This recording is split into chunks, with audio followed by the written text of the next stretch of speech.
이강인이 전 세계 2001년생 선수 중 프로 경험이 가장 많은 선수 중 한 명인 것으로 나타났습니다. 국제축구연맹 피파 산하 국제스포츠연구센터 CIES는 16일 2001년생 이후 선수 중 프로 경기 출전 경험이 많은 선수들을 조사해 발표했는데요.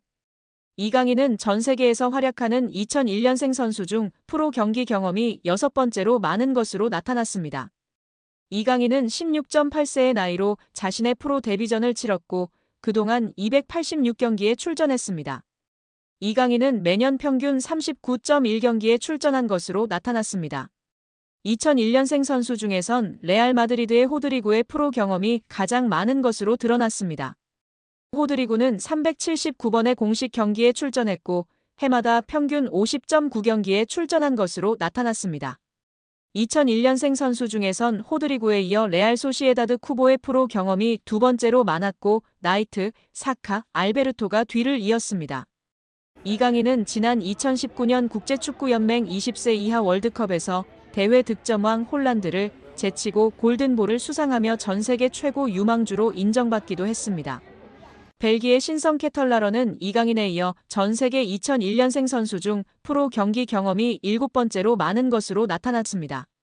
이어 이강인의 파리 생제르맹 동료 크바라츠헬리아가 전 세계 2001년생 중에선 8번째로 프로 경험이 많은 것으로 드러났습니다. 2002년생 선수 중에선 레알 마드리드의 카마빙가의 프로 경기 경험이 가장 많았고 리버풀의 흐라벤베르흐가 뒤를 이었습니다. 2003년생 중에선 레알 마드리드의 벨링엄과 바이에른 뮌헨의 무시알라가 프로 경기 경험에서 나란히 1위와 2위를 기록했습니다. 여기에 영국 매체 더미러는 올 시즌 현재까지 알려진 최고 연봉 톱10 리스트를 공개했습니다. 프랑스 매체 파리지앵도 전 세계 최고 연봉 톱10 중 올해 사우디 리그로 이적한 스타 플레이어가 8명을 차지하고 여기에 리오넬 메시, 킬리안 음바페가 가세한 정도라고 밝혔었는데요. 유럽 5대 리그에서는 음바페가 1위였는데요. 사우디가 포함되면 이야기가 달라지죠? 6위는 리오넬 메시로 약 656억 원을 받습니다. 5위는 유럽 5대 리그 1위였던 킬리안 음바페로 연봉이 약 1021억 원입니다. 공동 3위는 은골로 캉테와 네이마르입니다. 사우디로 이적하면서 약 1458억 원을 받는다고 알려져 있습니다. 공동 1위는 카림 벤제마와 호날두입니다. 약 2917억 원을 받는 것으로 알려져 있습니다. 특히 호날두는 맨유에서 쫓겨난 후 유럽 빅리그에 관심이 거의 없는 상황에서 과감하게 사우디행을 결정했고 얼떨결에 올 시즌 빅스타들의 사우디 러시 길을 닦은 선구자가 됐습니다.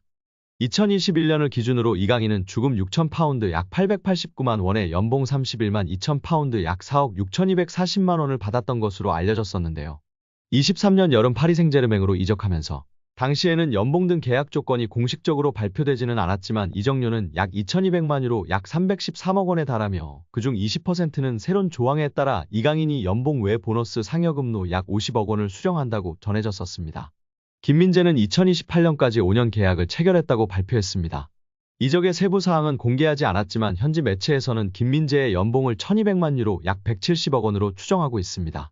이강인의 절친 쿠보는 레알 소시에다드에서 주급 5,452만 원을 받는 것으로 알려져 있습니다. 황희찬은 5천만 원 수준의 주급을 받다가 최근 재계약을 통해 1억 5만 원 수준으로 올랐습니다. 손흥민 선수는 현재 3억 1천만 원 정도로 알려져 있고 재계약 이야기가 나오면서 더 높아질 수 있는 상황입니다. 이강인 선수는 약 56억 원의 연봉으로 주급으로 계산하면 약 1억 800만 원으로 알려져 있습니다. 이강인과 동일한 22세 선수 중 가장 높은 연봉을 받는 선수는 맨시티의 혼란인데요. 맨시티 경기에 60%를 출전할 경우 주급으로만 6억 4천만 원을 받고 잉글랜드 프로축구 선수 협회 올해의 선수상, 올해의 팀 등 다양한 보너스 조항이 있어 실제 받는 금액은 더 크다고 알려져 있습니다. 이강인 선수보다 어린 세계적인 유망주 중 한 명인 레알의 카마빙가는 주급 2억 3천만 원 이상을 받는 것으로 알려져 있고 잉글랜드의 희망이자 최고 유망주 벨링엄도 레알에서 3억 원을 받고 있습니다. 이강인 선수와 찐케미를 보여주고 있는 음바페 선수는 유럽 5대 리그에서 가장 높은 연봉을 받는 선수인데요. 주급이 무려 19억 원으로 알려져 있습니다. 이번에 다시금 재계약을 하거나 레알 이적을 하면 더 높아지지 않을까 예측받고 있습니다. 리그앙에서 그 다음 연봉이 높은 선수는 덴벨레로 주급 5억 원을 받고 있습니다. 이후에는 리카 에르난데스, 마르퀴뇨스, 밀란 슈크리니아르 등이 있다고 전해졌습니다. 이강인은 리그앙에서 16번째로 가장 높은 연봉이라고 합니다. 그냥 연봉만 많이 주면 안 되겠죠? 구단들도 자체적으로 내규를 정해서 선수들을 관리하곤 하는데요. 얼마 전 이강인이 먹방 유튜버 쯔양 유튜브 방송에 출연해 밝힌 구단의 체지방률 벌금 1억가 관심을 모으기도 했었습니다.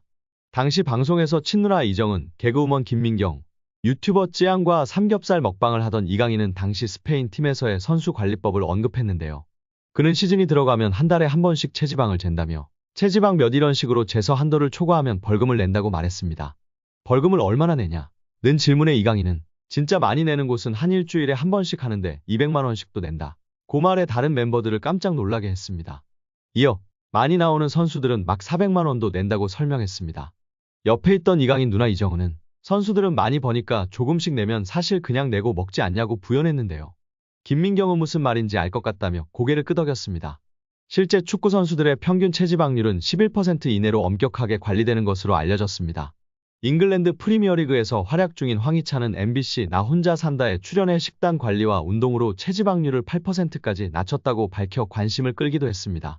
이강인 선수가 지금은 리그앙에서 16번째로 높은 연봉을 받고 있으나 점차 앞서 이야기했던 세계적인 유망주로 꼽히는 선수들과 같이 아주 많은 연봉을 받기를 기원합니다. 벨링엄, 홀란처럼 세계 최고의 선수로 우뚝 설 수 있기를 기대하고 응원하겠습니다. 이영표 위원은 축구가 편해지려면 기본적으로 축구 선수는 어떤 상황에서든 한 명을 제쳐서 크로스를 하거나 패스를 하거나 슈팅을 할 수 있어야 됩니다. 드리블을 통해서 템포를 죽이는 거는 안 좋은 행동이지만 동시에 어렸을 때부터 사이드에서 특히 1대1이 걸리면 한 명을 제쳐서 크로스를 올릴 수 있는 게 안 되면 축구가 어려워집니다. 드리블을 하게 되면 어떤 선수는 한쪽 밖에 못 가, 어떤 선수는 왼쪽 밖에 못 가, 어떤 선수는 오른쪽 밖에 못 가는데 양쪽을 다 갈 수 있는 확실한 기술이 하나씩 있어야 됩니다. 이강인 선수는 3년 이상 기술을 연마해서 양쪽을 다 할 수 있다고 보여집니다. 이강인 선수는 드리블을 잘하려면 스피드가 있어야 하고 중심이 무너진 쪽으로 치면 중심이 무너지는 것을 몸이 자동으로 계산하여 움직여지게 됩니다. 생각하고 드리블을 치는 게 아니라 연습과 노력 끝에 자동으로 움직여지는 것입니다. 여기서 박문성 해설위원이 덧붙였는데요. 맞아요. 이전에 앙리 선수도 인터뷰에서 패널들이 어떻게 그렇게 많은 골을 넣을 수 있었는지 물었을 때 생각하고 계산하고 슈팅을 때린 것이 아니다. 자연스럽게 자동적으로 슛을 하게 되었다고 인터뷰에서 화제가 되었다고 합니다. 뿐만 아니라 그라운드의 풍우나 천재 소리를 듣던 이천수 선수도 본인이 어떤 드리블을 했었는지 개인기를 했었는지 모른다며 자동적으로 몸이 움직여졌고 나중에 분석하면서 경기를 봤을 때 내가 저렇게 했구나 알 수 있었다고 발언했습니다. 이처럼 세계적인 레벨의 선수들은 계산하고 움직이는 것이 아니라 자동적으로 움직여지는 것 같고 이강인 선수도 보면 계산적인 움직임이 아니라 훈련과 노력으로 자연스럽게 자동적으로 몸이 반응하는 선수인 것 같다고 발언하며 팬들의 공감과 지지를 받았습니다.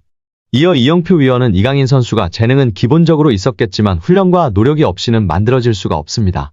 또한 이강인 선수의 강점은 드리블도 있고 시야도 있고 정확한 왼발킥도 있고 터치가 굉장히 강점이 있다고 생각합니다. 멀리 볼 수 있는 능력은 킥이 자신 있는 선수들이 자연스럽게 보여지고 나타낼 수 있습니다. 어떤 선수들은 드리블을 잘하는 선수는 자기가 드리블을 보여주고 싶어하고 패스를 잘하는 선수는 패스를 보여주고 싶어하기 때문에 좋은 킥, 멀리 보낼 수 있는 킥이 장점인 선수는 자연스럽게 시야가 넓어지고 시야가 넓은 것처럼 보여지게 됩니다. 어린 선수들에게 멀리 보라, 시야를 넓혀라 라며 가르치기보다는 좋은 킥을, 멀리 찰 수 있는 킥을 가르치면 자연스럽게 시합에서 연습한 킥을 보여주려고 하기 때문에 시야가 넓어지고 넓혀진 모습을 볼 수 있다고 발언하였습니다. 이어 최근 프랑스 언론의 비판에 대해서도 이야기했는데요. 이강인을 향한 언론 비판은 일도 신경 안 써도 됩니다. 한국에서처럼 선수를 비난 잘하지 않는 문화가 아닙니다. 한국에서는 정말 엄청나게 큰 잘못을 저질렀을 때 비난하나 외국은 그냥 막 합니다. 그들의 문화이고 경쟁이라 신경 쓸 필요가 전혀 없습니다. 유럽에서도 크게 신경 쓰지 않는 편입니다. 거기에 일희일비할 필요 없고 비난을 받더라고 원래 그런다 생각하는 게 팬들도 선수도 좋다고 발언했습니다. 이어 이영표 위원은 이강인 선수가 수비할 때 압박이 안 된다는 단점이 있었는데 약점이라고 지적되던 수비 전환, 수비의 능력을 키웠다는 것이 정말 대단한 것이라며 치켜세웠습니다. 이는 특히 선수의 태도의 문제이기 때문에 이런 것들을 지적을 받으면 자기가 수비력을 키우는 게 아니라 나도 수비를 열심히 하는 척해야지 라는 선수가 있는데 이강인 선수는 진짜 수비를 하는 것이라며 극찬하였습니다.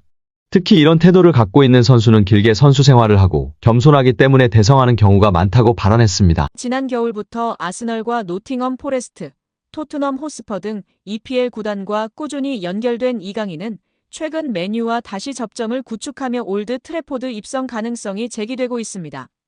크리스탈 팰리스가 아울러 언급되긴 하나 현지 매체는 자본력에 앞서는 맨유가 이강인 영입 전 선두를 꿰찰 것이란 전망을 내놓았습니다.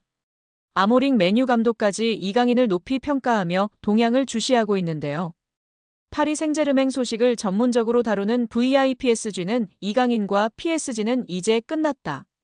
이강인은 루이스 엘리케 감독의 차기 시즌 구상에 포함되지 않을 확률이 높다면서 그럼에도 이적 시장에서 높은 평가를 받고 있다. 맨유와 크리스털 팰리스를 포함한 여러 EPL 클럽이 그의 상황을 면밀히 주목하고 있다고 전했습니다. 프랑스 풋1도 지난 13일 이강인의 플레이 스타일이 이적 시장에서 큰 관심을 끌고 있다며 아모링 감독은 이강인을 높이 평가한다. 자신의 전술 체계에 잘 맞는 선수라 확신한다고 보도했습니다. 아모링은 3백을 기반으로 2명의 중앙 미드필더를 배치하는 포메이션을 즐겨 쓰고 있습니다. 센터백과 중앙 미드필더가 1차 빌드업을 수행하는데요. 좌우 측면의 윙백은 상대 진영 깊숙이 전진하는 공격적인 포지셔닝으로 전방의 윙어와 하프 스페이스에서 수적 우위를 확보하는 전술입니다. 이강인은 미드필드 전 지역을 소화할 수 있는 멀티성이 특장점입니다.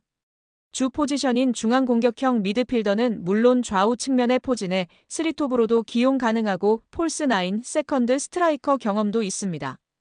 창의적인 패스와 유연한 위치 소화 능력을 지녀 아모링표 축구에 부합하는 퍼즐로 꼽힌 것으로 풀이되고 있습니다. 풋1은 PSG 역시 높은 이적료 수익을 기대하며 이강인을 둘러싼 분위기를 긍정적으로 보고 있다면서 맨유는 크리스탈 팰리스보다 훨씬 큰 자본력을 보유한 클럽이다.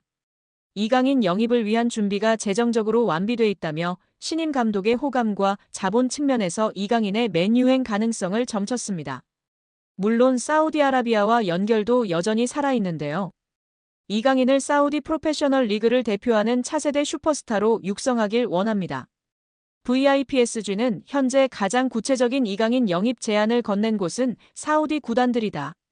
매우 경쟁력 있는 급여를 제시했다.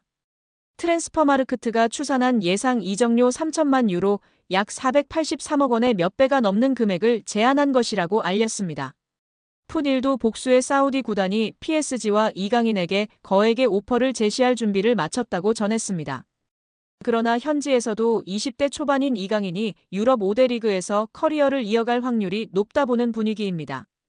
특히 다가오는 2026 북중미 월드컵을 앞두고 유럽 무대에서 경쟁력을 유지하는 것이 선수의 대표팀 내 입지나 한국 경쟁력 차원에서 두루 유용한 상황입니다.